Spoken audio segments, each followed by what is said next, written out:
Hello everyone and welcome back to my channel. तो दोस्तों, आज हम बात करेंगे कि एंग्जाइटी का मतलब जैसे एकमात्र टेस्ट होता है ना कि इस टेस्ट को करा लो तो भाई पता चल जाएगा हाँ ये बीमारी है कि नहीं है। आज हम बात करेंगे एकमात्र रीज़न कि भाई कारण बहुत सारे होते हैं। किसी को चेस्ट में पेन हुआ, उसके बाद क्या नाम है ये एंग्जाइटी शुरू होगी, हार्ट पल्पिटेशन शुरू हो गया। किसी सर में फोड़ा हुआ, उसके बाद उसने थोड़ा सर्च कर लिया, उसके बाद उसको कैंसर का फोबिया शुरू हो गया। किसी को हार्ट अटैक का फोबिया, कार्डियोफोबिया है, किसी को ब्रेन स्ट्रोक का फोबिया है, किसी को ब्रेन ट्यूमर का फोबिया है, किसी को किडनी खराब होने का फोबिया है, किसी को लीवर का, किसी को ओसीडी है कि भाई हाथों में कुछ गंदगी चिपकी हुई है। ओसीडी मतलब हाथ धोने का ओसीडी है किसी को ओसीडी है भाई चीज़ें बिल्कुल लीनियर वे में होनी चाहिए। तो शुरुआत कारण बहुत कुछ हो सकते हैं कि भाई किसी ने कोई ट्रॉमा, कोई गूगल सर्च हो गया, या फिर किसी ने डरा दिया, या फिर कोई एक्सीडेंट हो गया। तो बहुत से कारण हो सकते हैं जिससे एंग्जाइटी शुरू होती है। पर एक गोल्ड स्टैंडर्ड रीज़न या फिर एक मेन जो कारण जो मेरे अपनी सेल्फ जो मैंने एनालाइज किए इतने दिनों से कि भाई क्या कारण रहा होगा और क्यों लोगों को होता है। बहुत से लोग बोलते हैं कि क्या नाम है ये कैरियर से रिलेटेड है भाई कि सक्सेस मिलेगा नहीं मिलेगा, सोचते सोचते सोचते आदमी एंग्जाइटी में फंस गया कि उसको छाती में भारीपन रहने लग गया और उसको फिर कहीं ना कहीं कार्डियोफोबिया शुरू हो गया। तो कहाँ कैरियर की बात थी, उसके बाद उसको छाती में भारीपन हुआ, भारीपन के कारण उसको हार्ट अटैक का डर लगने लग गया कि कार्डियोफोबिया ना हो जाए, तो उस लूप में फंस गया वो जाके। साइकोलॉजी बोलते हैं कि न्यूरल पैटर्न जो रहते हैं, नेगेटिव न्यूरल पैटर्न बन जाते हैं। जो आपके न्यूरॉन्स हैं वो नेगेटिवली अलाइन हो जाते हैं। उसके बाद आपको कहीं ना कहीं फेस करना पड़ता है एंग्जाइटी को, या फिर इलनेस एंग्जाइटी, इसको हाइपोकॉन्ड्रिया बोल देते हैं। कोई बहुत से लोग बाहर जाने से डरते हैं। तो कहीं ना कहीं मन की गहराई में कोई ना कोई बात छुपी होगी जो कि आपको बाहर जाने से डराती है, या बार बार हाथ धोने मजबूर करती है, या बार बार आपको हार्ट अटैक का डराती है, या फिर एक जनरल वे में आपको ओवर थिंकिंग कराती है कि भाई ये ना हो जाए, वो ना हो जाए, फलाना ढिमकाना। तो इसका मेन कारण जो इतने दिनों से मेरे के साथ हुआ, अगर मैं उस चीज़ को वहीं रोक देता तो शायद आज इस जगह तक मैं नहीं पहुंच पाता, या फिर मेरे को उतना फेस नहीं करना, सफ़र नहीं करना पड़ता साल 2 साल जो कि मैंने किया। मेडिसिन ली, और मेडिसिन का कहीं ना कुछ तो आदमी बिना बात के लिए रोटी भी खाएगा तो दिक्कत करती है, कहीं ना कहीं साइड इफेक्ट्स तो रहते ही हैं।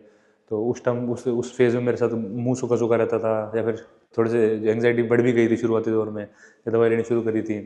और डिज़ायर्स थोड़ी सी डाउन हो जाती है जब आप एंग्जाइटी की मेडिसिन शुरू करते हो ना। तो बहुत सी डिज़ायर्स आपकी हैं जो थोड़ी थोड़ी कम हो जाती हैं, और फिर वो लगभग महीने 2 महीने के बाद आपकी बिल्कुल नॉर्मल हो जाती है, आपको नॉर्मल फील होने लगता है। तो ये सोच के आप एंग्जाइटी मेडिसिन बहुत से लोग नहीं भी लेते हैं कि शुरुआती दौर में ऐसा होता है तो कहीं बाद में मेरे को परमानेंट ऐसा ना हो जाए। परमानेंट लेनी पर टेम्पररी मेरे को साइड इफेक्ट्स झेलने पड़े थे, वो आपको झेलने पड़ेंगे। और किसी के साथ कुछ, किसी के साथ कुछ होता है। तो उस रीज़न की बात करते हैं। दोस्तों, मेन जो रीज़न है ना, कितना घुमा फिरा के मैंने देख लिया, कितनी बार ही मैंने कोशिश कर दी कि भाई शायद वो कारण रहा होगा, शायद ये कारण रहा होगा कि ओवर थिंकिंग हो रहा है, क्या हो रहा है। ओवर थिंकिंग एक पार्ट है उस कारण का। जो मेन जो कारण दोस्तों है स्ट्रेस। आप बोलोगे यार स्ट्रेस तो सबको ही है, मतलब हालांकि मैं भी इसके खिलाफ था पहले। जैसे लोग बोलते थे कि भाई स्ट्रेस के कारण एंग्जाइटी हो सकती है, मैं सोचता मेरे को कोई स्ट्रेस ही नहीं था, कि ना ही मेरे को कोई पैसे की दिक्कत थी, ना ही फैमिली की दिक्कत थी।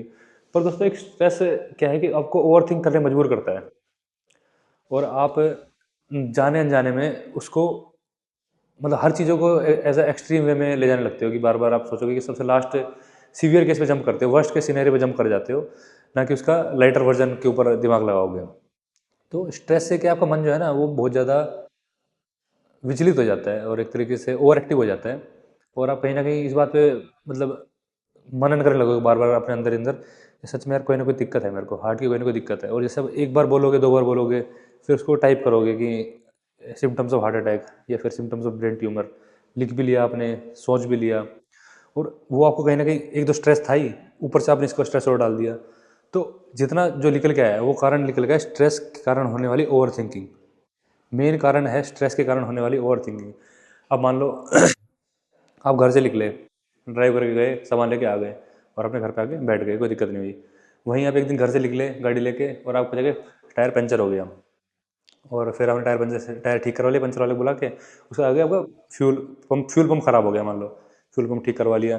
फिर वहाँ पे जो सामान लेने का सामान नहीं मिला, और हताश होकर आप घर आ गए। नेक्स्ट डे आपने दोबारा जाने की सोची, तो उसके सोचोगे यार कि दोबारा मेरे को पंचर तो नहीं हो जाएगा, दोबारा मेरा फ्यूल पंप खराब तो नहीं हो जाएगा, या फिर आज कोई नई प्रॉब्लम हो सकती है उससे हो जाए, और मैं जाऊँ फिर कब तक वो आज हो उसका दुकान ही बंद हो। या फिर कोई भी जो चीज़ें ना होने वाली पे आप सोच लेते हैं, और कोरिलेट कर लेते हैं कि भाई हाँ उस दिन ये हुआ था तो आज भी ये हो सकता है, या उस दिन क्यों हो गया था वो, कोई ना कोई गलत नेगेटिव कोई टाइम था, या फिर कोई दशा खराब चल रही थी, क्या दिक्कत थी। उसके कारण होता है स्ट्रेस। और स्ट्रेस दोस्तों ये नहीं कि भाई कल एग्ज़ाम है उसका स्ट्रेस के बारे में बात कर रहा हूँ, या कल ड्यूटी पे या मेरे को एक प्रोजेक्ट डिलीवर करना है इसका स्ट्रेस कह रहा हूँ। ये स्ट्रेस एक आदमी का ह्यूमन नेचर हो जाता है। किसी किसी के जिसको एंग्जाइटी है उसको अधिकतर ओवर स्ट्रेस्ड ही रहेगा, हमेशा वो सोचता रहेगा ज़्यादा ज़्यादा। तुरंत एक रिजल्ट की चाह रखना भी एक तरीके का स्ट्रेस है। जैसे मान लो आपने यूपीएससी की तैयारी करी, एसएससी की तैयारी करी, और वो एक लेंथी प्रोसेस है, लगभग आपको साल भर से 1.5 साल 2 साल तक आपको उसके अंदर मेहनत करनी पड़ती है।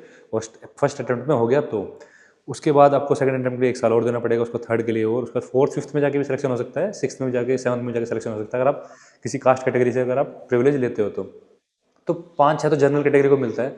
तो 5-6 कैटेगरी तक तो आपको सब्र रखना पड़ेगा, पेशेंस रखना पड़ेगा। तो इम्पेशेंस भी कहीं ना कहीं स्ट्रेस को इनवाइट करता है, वो भी स्ट्रेस ला देगा आपके अंदर। यार मैं 6 महीने हो गए मेहनत करते करते।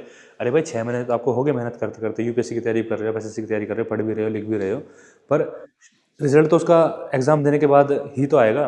उसका एग्जाम देने के 1 महीने बाद तो रिजल्ट वो शो करते हैं वेबसाइट पे। उससे पहले स्ट्रेस लेना इज़ मीनिंगलेस। और वो स्ट्रेस कहीं ना कहीं आपकी सेल्फ इमेज को ख़राब कर देता है। और सेल्फ इमेज कैसे ख़राब कर देता है? यार मान ले आपने आज पढ़ाई शुरू करी, 6 महीने तक आपने मेहनत करी, उसके बाद आप एग्ज़ाम दोगे और फेल हो जाओगे। ये आपने एक सिनेरियो बना लिया कि मैं 6 महीने पढ़ाई की और एग्ज़ाम दिया, फेल हो गया। दोबारा मेरे को 1 साल और लग जाएगा नेक्स्ट अटेम्प्ट के लिए वेट करने के लिए। उस बीच मेरा ज़िंदगी 2 साल ख़राब हो गई। अब आप उसको बार बार सोचते रहोगे कि यार कहीं मैं फेल हो गया तो फेल हो गया तो क्या आप उस प्रोसेस को भी नहीं करोगे? क्या आप तैयारी भी नहीं करोगे? ऐसी कोई जॉब इंटरव्यू है, बहुत से मेरे साथ एक फ्रेंड था यूपीएससी की तैयारी में, उसने 3 बार प्रीलिम्स ही नहीं दिया इस डर से कहीं फेल ना हो जाऊँ। तो मतलब क्या ही इसका मीनिंग है कि वो बोला कि इस बार ढंग से तैयारी करके फिर दूंगा, इस बार ढंग से तैयारी करके फिर दूंगा। ऐसे सोचते सोचते आदमी ट्राई नहीं करता। उसको स्ट्रेस इतना ज़्यादा स्ट्रेस था, वो हालांकि एंग्जाइटी या फिर डिप्रेशन में तो नहीं गया, पर वो एक तरह से बोधरलेस आदमी नहीं जाता, पागल टाइप हो जाता है, उस टाइप का हो गया था वो। और उसको कोई मरने का डर या उसका डर नहीं था, उसको ये था यार अब मैं लाइफ में क्या करूँगा, आगे जाके क्या होगा। उसको डिप्रेशन ही नहीं था, जो खुश होता था खुश भी हो जाता था, पर कहीं ना कहीं उसको ये चिंता सताती रहती थी 24 घंटे की, यार कहीं ये ना हो जाए वो ना हो जाए और मैं बेरोजगार ना रह जाऊँ, मैं जो बाकी मेरे दोस्तों उनकी लिविंग स्टैंडर्ड मैच कर पाऊंगा नहीं कर पाऊंगा, इसका उसको डर लगा रहता था। तो ये इलनेस एंग्जाइटी से बिल्कुल अलग है। वहीं हमारे साथ जैसे मेरा जो केस था, मैं पैसे से संपन्न हूँ, परिवार से संपन्न हूँ, हर चीज़ मेरे पास है, पर एक जॉब की थी, एक अपनी पहचान बनाने की एक ना आदमी को वो होती है कि मेरी सेल्फ इमेज बने, मैं अपने पैसों से कुछ कमाऊँ या अपने पैसों से घर वालों को कुछ दूँ या अपनी एक अलग इमेज बनाऊँ। तो उसमें कहीं ना कहीं आदमी फंस जाता है और सोचता है कि कुछ हटके करूँ, तो हटके आदमी बिजनेस कर लेता है। कोई कॉम्पिटेटिव एग्जाम की तैयारी अगर एज है तो उसके बाद कोई स्टॉक में लगा देता है, और कोई जुआ खेल लेता है, कोई सट्टा खेल लेता है, कोई गैमलिंग कर लेता है। जो भी आदमी को एक अलग पहचान, चोरी करने लग जाता है, कुछ भी है, उनके इल्ज़ाम बहुत बुरे बुरे होते हैं। तो यूपीएससी की तैयारी करेगा, उसको बुरा इल्ज़ाम क्या है? फेल हो गए, फेल होने के बाद आपके जो साल है 3-4 साल खत्म हो गए। जुआ खेलोगे तो पैसे हारने का डर है। स्टॉक मार्केट में भी अगर आप ढंग से नहीं लगाए, पैसे इन्वेस्ट नहीं करें, तो वो भी इसमें कहीं ना कहीं पैसे बर्बाद हो जाएंगे। बिजनेस में हारने का डर है, बिजनेस अनसक्सेसफुल हो सकता है, आपकी इन्वेस्टमेंट जो कैपिटल है वो खत्म हो सकती है। तो हर चीज़ में, और मान लो चोरी करोगे तो पुलिस का डर है, 100 चीज़ें हैं। तो हम क्या सोचते हैं भाई चोरी, खैर चोरी करनी भी नहीं चाहिए, चोरी करने से पहले ये सोचेंगे कि पुलिस ना पकड़ ले, तो हमको उस चीज़ से रोकती है। यूपीएससी की तैयारी करने से पहले हम सोचते हैं कहीं यार क्या ना फेल ना हो जाऊँ, तो हमको उस चीज़ से ट्राई करने से रोकती है और वो स्ट्रेस बना देती है। स्ट्रेस के कारण शुरू होती है ओवर थिंकिंग। अब स्ट्रेस तो हो रहा है कि कहीं ना कहीं मैं एग्ज़ाम क्लियर होगा कि नहीं होगा, या फिर मैं नौकरी लगूंगा कि नहीं लगूंगा, और मैं फाइनेंशियली इकोनॉमिकली फ्रीडम मेरे को मिलेगी कि नहीं मिलेगी। पर उसके कारण आपको कहीं ना कहीं चीज़ें तो सेम है एक तरीके से, करियर की टेंशन होना, हेल्थ की टेंशन होना। अब करियर भी नहीं बन पा रहा तो कहीं ना कहीं हेल्थ भी डिटोरेट हो ही रही है, आपको कहीं ना कहीं दिमाग के अंदर है ही, मैं पढ़ तो रहा हूँ, कहीं फिजिकल एक्टिविटी इतनी है नहीं, तो कहीं ना कहीं मेरी हेल्थ डिटोरेट हो रही है। उसके बीच में कहीं ना कहीं आपको आ गया चेस्ट में पेन, जिसको बोलते हैं एनसीपी, नॉन कार्डियक पेन बोलते हैं, वो आ गया आपको। तो उसके कारण आपको ये फील होने लग जाएगा कि मेरे को हार्ट का इशू है। फिर आप दोबारा वही, आपको क्योंकि स्ट्रेस में तो आप हो ही, स्ट्रेस आपको यूपीएससी की तैयारी का है, बिजनेस का है, या गैमलिंग का है, या स्टॉक मार्केट का है, या बॉयफ्रेंड गर्लफ्रेंड का है, हस्बैंड वाइफ का है, फैमिली का है, स्ट्रेस किसी सासू माँ का है, किसी का भी हो सकता है। लड़कियों को बॉयफ्रेंड का हो सकता है, या फिर लड़कियों को जो शादीशुदा उनको बच्चे, जैसे प्रेगनेंसी में है, बच्चे होंगे तो मैं कैसे मैनेज करूंगी, किसी भी चीज़ का अनगिनत स्ट्रेस हो सकते हैं। वो स्ट्रेस तो है ही है, वो स्ट्रेस किसी और चीज़ को जन्म दे सकते हैं, मतलब कारण ये हो सकता है आपका, और आपको हो जाए ये चीज़। अब मेरे को था मेरा करियर से रिलेटेड, कहीं मेरे को अपनी सेल्फ इमेज बनानी है, मैं दुनिया से हटके चलना है, दुनिया को दिखा देना है, जो भी चीज़ है आपको कुछ भी एम्बिशन आप रख सकते हो। भाई मेरे को बहुत तगड़ा यूट्यूबर बनना है, मैं यूट्यूब पे चल रहा हूँ, तो मैं ग्रेजुअली आगे बढ़ रहा हूँ, मेरे को पता चलेगा कि भाई ज़्यादा हाई हाई करने से या ज़्यादा शोर शराबा करने से कुछ नहीं होता। Consistency is the key. धीरे धीरे वीडियो बनाते चले जाओ, लोग जुड़ते हैं, ट्रस्ट करते हैं। बस कंटेंट ऑथेंटिक होना चाहिए, ना कि फेक कंटेंट होना चाहिए, और आपके सब्सक्राइबर से जुड़ के रहना चाहिए। मेरे को कोर पता है कि कैसे ग्रो करते हैं यूट्यूब के अंदर। तो मैं उसके ऊपर लगा हुआ हूँ। अब वहीं मैं जंप कर जाऊँ कि अगर नहीं चला तो मैं उसको ट्राई ना करूँ, और फिर वो एफर्ट्स, वो जो गिल्ट है ना, वो मेरे वीडियो में दिखेगा आपको कि यार ये तो बेमन से वीडियो बना रहा है। अब मेरे को नॉलेज है, मेरे को पता है एंग्जाइटी के अंदर क्या होना है क्या नहीं होना, तो बेधड़क वीडियो बनाता हूँ। मेरे को कोई स्क्रिप्ट की किसी की जरूरत नहीं पड़ती। हाँ, बहुत बार पॉइंटर लिख लेता हूँ कि कोई चीज़ भूल ना जाऊँ, वो आपके लिए बेनिफिशियल हो सकती है। तो बिना डरे, बिना किसी लैक ऑफ कॉन्फिडेंस के मैं धड़ाधड़ वीडियो बना सकता हूँ। कितनी वीडियो बनवा एंग्जाइटी के ऊपर, और टॉपिक्स भी नए नए आते रहते हैं, क्योंकि फील्ड बन गई हो मेरी वो, क्योंकि मैं उससे सफ़र किया हुआ है मैंने उसको। सेम यूपीएससी की तैयारी के अंदर मैं बता सकता हूँ ये सब्जेक्ट होते हैं, यहाँ पे आपको ऐसे करना है, या ये रिवीजन इज द की, जो बहुत से लोग बोल वचन देते रहते हैं, मैं भी दे सकता हूँ। तो अब मेरे को कंटेंट है, मेरे पास हर चीज़ है, तो उसके अकॉर्डिंग मैं काम कर सकता हूँ। अब वो चीज़ स्ट्रेस नहीं करेगी मेरे ऊपर। और इसी चीज़ का स्ट्रेस लेके कहीं कुछ बॉडी में सेंसेशन हो जाए, उसको हम गूगलिंग करने लग जाए, उसके बारे में रिसर्च करने लग जाए, तो स्ट्रेस तो इस कारण का था, और हमको बीमारी हो जाएगी ये वाली, हेल्थ वाली, या हेल्थ की बीमारी होगी, हमको हो जाएगी करियर वाली, करियर में करियर खराब ना हो जाए। क्योंकि हेल्थ खराब होगी तो आपके बिजनेस पे, करियर पे इफेक्ट पड़ेगा, करियर और बिजनेस खराब होगा तो हेल्थ पे असर पड़ेगा। हमको पता है दोनों चीज़ कनेक्टेड है, हर चीज़ ही कनेक्टेड है भाई इस समाज के अंदर। तो मेन जो कारण हुआ है स्ट्रेस। और स्ट्रेस उसको होता है जो आदमी कुछ काम नहीं करता, या कुछ प्रतिक्रिया, मतलब उसके लिए कुछ एक्शन नहीं लेता। अब मैं मोटा हूँ, मैं थोड़ा ओवरवेट हूँ, तो मैं उसके लिए क्या करता हूँ, वॉकिंग कर सकता हूँ, डाइटिंग कर सकता हूँ। स्ट्रेस वो होता है, सोच रहा हूँ यार डाइटिंग करनी है, वॉकिंग करनी है, और मैं मोटा हूँ, तो यार मैं कैसे जीऊँगा, मैं कैसे हेल्दी रहूँगा। उठो, आज 10,000 स्टेप नहीं चल सकता, 1,000 स्टेप चलो, 2,000 स्टेप चलो। दौड़ नहीं सकते, वॉक करो। वॉक नहीं कर सकते, बेबी स्टेप्स लो, जो भी आप करना है, साइकिलिंग करो, घर पे करो, जिम पे करो, कुछ भी करो, पर करो। सोचना, स्ट्रेस के कारण ओवर थिंकिंग होती है एंग्जाइटी। तो ये दो चीज़ें जो है मेन कारण का कोर है स्ट्रेस। स्ट्रेस उसको होता है जो आदमी काम नहीं करता, जो आदमी एक्शन टेकर नहीं है, बस सुनने वाला है। आप मेरे से यहाँ सुन के चले जाओगे, और दोबारा ही मैंने आपके अंदर एक स्ट्रेस डाल दिया है कि एंग्जाइटी को ठीक करने के लिए स्ट्रेस से दूर होना पड़ेगा। दूर होने के लिए आपको नॉलेज गेन करनी पड़ेगी, आपको एजुकेटेड बनना पड़ेगा, और एजुकेटेड के बनने के लिए आपको पढ़ना पड़ेगा, मेहनत करनी पड़ेगी, रिसर्च पॉजिटिव वे में करनी पड़ेगी। और उस स्ट्रेस को दूर करने का सिर्फ और सिर्फ कारण है एक्शन लेना। दोस्तों, आपको आज ही उठ के एक्शन लेना पड़ेगा, चाहे आपको एंग्जाइटी हरानी हो, ओवरवेट कम करना हो, आपको अपने करियर से रिलेटेड हो, और ज़्यादा बड़े ख्वाब रखोगे दिक्कत हो जाएगी।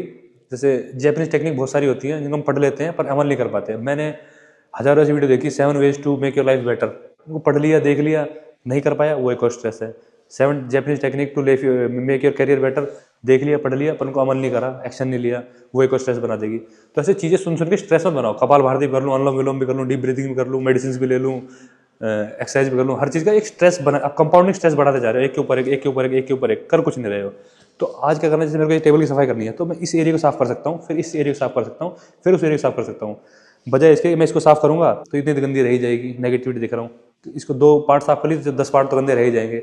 अरे तो 10 में से 8 पार्ट बच गए ना, गंदे रह गए, फिर 7 रहेंगे, 6 रहेंगे। एक दिन आप जाके पूरा क्लियर आउट कर दोगे, हर चीज़ों को बिल्कुल साफ कर दोगे, और आप एकदम स्ट्रेस फ्री लाइफ जी सकते हो।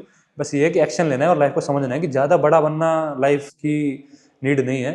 ज़्यादा खुश रहना और खुशी को बढ़ाना is main motive of life, कि आप खुश किस में रह सकते हो, और खुशी उसमें होगी जिसमें आपको नॉलेज होगी। ना कि यूपीएससी के बाद भी लोग सुसाइड कर लेते हैं, कोई कंपटीशन एग्जाम में आईएएस बन जाएगा, आईपीएस बन जाएगा, या फिर कोई सीईओ बन जाएगा किसी कंपनी का, एमएनसी का, वो भी सुसाइड वो भी सुसाइड कर लेते हैं। तो उससे आपको डरना नहीं है, ना कि स्ट्रेस, उसके ऊपर स्ट्रेस लेना है आपको, वैसे आपको एक्शन लेना है, वर्क करना है उसके ऊपर। और आजकल यूट्यूब गूगल है, उनको पॉजिटिव वे में यूज़ करो और आप बिल्कुल ठीक हो जाओगे। तो स्ट्रेस मेन कारण मेरे हिसाब से निकल के आया है कि जो एंग्जाइटी या फिर कोई भी मेंटल प्रॉब्लम जो बना रहा है, क्योंकि स्ट्रेस के कारण ओवर थिंकिंग होगी, और ओवर थिंकिंग से सारे काम खराब हो जाएंगे। तो कितने भी, जैसे हनी सिंह था, उसकी जो भी करियर डूब गया था, वो भी स्ट्रेस ही तो था एक तरीके का। तो मेन है हमको स्ट्रेस मैनेज करना है। तो मेरे हिसाब से ये मेन कारण था दोस्तों। तो ये सब था वीडियो में, उम्मीद आपको वीडियो पसंद आई होगी, और वीडियो पसंद है तो वीडियो को लाइक कर दीजिए, शेयर कर दीजिए, और चैनल को सब्सक्राइब कर लेना।